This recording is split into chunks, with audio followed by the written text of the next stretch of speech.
सिद्धार्थ ही गौतम बुद्ध थे, जो आगे चलकर बौद्ध के प्रवर्तक बने। बुद्ध के बचपन का नाम सिद्धार्थ था। सिंहली अनुश्रुति खारवेल के अभिलेख, अशोक के सिंहासनारोहण की तिथि, कैंटन के अभिलेख आदि के आधार पर भगवान बुद्ध की जन्म तिथि 563 ईस्वी पूर्व स्वीकार की गई है। भगवान बुद्ध को तथागत भी कहा जाता है। बुद्ध का जन्म शाक्य वंश के राजा शुद्धोदन की रानी महामाया के गर्भ से लुम्बिनी में वैशाख पूर्णिमा के दिन हुआ था। शाक्य गणराज्य की राजधानी कपिलवस्तु थी। सिद्धार्थ के पिता शाक्यों के राजा शुद्धोधन थे। बुद्ध को शाक्य मुनि भी कहते हैं। सिद्धार्थ की मां माया देवी उनके जन्म के कुछ देर बाद मर गई थी। कहा जाता है कि फिर एक ऋषि ने कहा कि वे या तो एक महान राजा बनेंगे या फिर एक महान साधु। ज्ञान प्राप्ति के समय उनकी अवस्था 35 वर्ष थी। ज्ञान प्राप्ति के बाद तपस्सु तथा कालिक नामक 2 शूद्र उनके पास आए। महात्मा बुद्ध ने उन्हें ज्ञान दिया और बौद्ध धर्म का प्रथम अनुयायी बनाया। गौतम बुद्ध की मृत्यु 483 ईस्वी पूर्व कुशीनारा में हुई थी। उस समय उनकी उम्र 80 वर्ष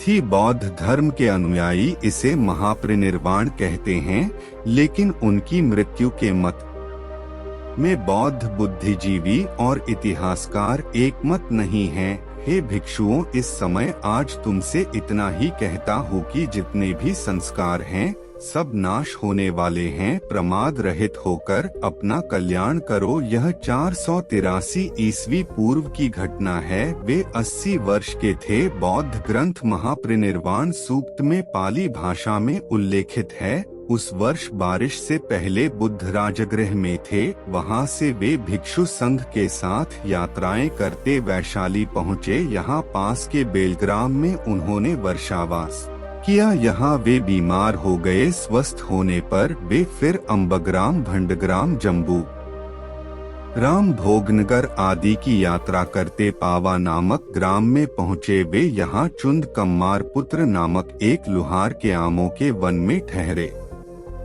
उसने खाने में उन्हें मीठे चावल, रोटी व मद्दव दिया। बुद्ध ने मीठे चावल व रोटी तो औरों को दिलवा दिए, पर मद्दव इसलिए किसी को नहीं दिया क्योंकि उन्होंने समझ लिया था यह कोई अन्य पचा नहीं सकेगा। स्वयं उन्होंने भी जरा सा खाया, शेष जमीन में गड़वा दिया। इसको खाते ही वे बीमार हो गए थे और उनकी मृत्यु हो गई। न्यू इंसाइक्लोपीडिया ब्रिटेनिका मार्कोपीडिया भाग में उल्लेखित है कि संभव है कि एक ग्रामीण व्यक्ति के घर कुछ खाने के कारण उनके पेट में दर्द शुरू हो गया।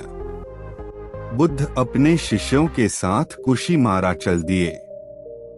रास्ते में उन्होंने अपने शिष्य आनंद से कहा, आनंद, इस संधारी के 4 तह करके बिठाओ, मैं थक गया हूँ, लेटूंगा। आनंद, मेरे लिए कुकुत्था नदी से पानी ले आओ। बुद्ध ने फिर उस कुकुत्था नदी में खूब स्नान किया। उसके बाद वहीं रेत पर चीर बिछाकर लेट गए। कुछ देर आराम करने के बाद वह अब चलने लगे। रास्ते में उन्होंने हिरण्यवती नदी पार की। अंत में कुशीमारा पहुँचे। यहाँ उनका कहना था कि मेरा जन्म 2 शाल वृक्षों के मध्य हुआ था, अंत भी 2 शाल वृक्षों के बीच में ही होगा।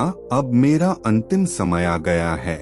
आनंद को बहुत दुख हुआ। वे रोने लगे। बुद्ध को पता लगा तो उन्होंने उन्हें बुलवाया और कहा, मैंने तुमसे पहले ही कहा था कि जो चीज उत्पन्न हुई है वह मरती है। निर्वाण अनिवार्य और स्वाभाविक है।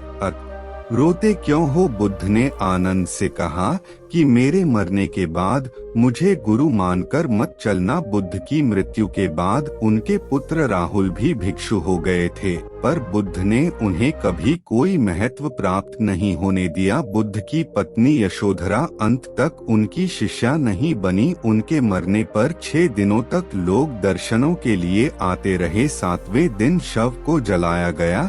फिर उनके अवशेषों पर मगध के राजा अजातशत्रु कपिलवस्तु के शाक्यों और वैशाली के विच्छवियों आदि में भयंकर झगड़ा हुआ। जब झगड़ा शांत नहीं हुआ तो द्रोण नामक ब्राह्मण ने समझौता कराया कि अवशेष 8 भागों में बांट लिए जाएं। ऐसा ही हुआ। 8 स्तूप 8 राज्यों में बनाकर अवशेष रखे गए। बताया जाता है कि बाद में अशोक ने उन्हें निकलवाकर 84,000 स्तूपों में बांट दिया था। नमो बुद्धाय।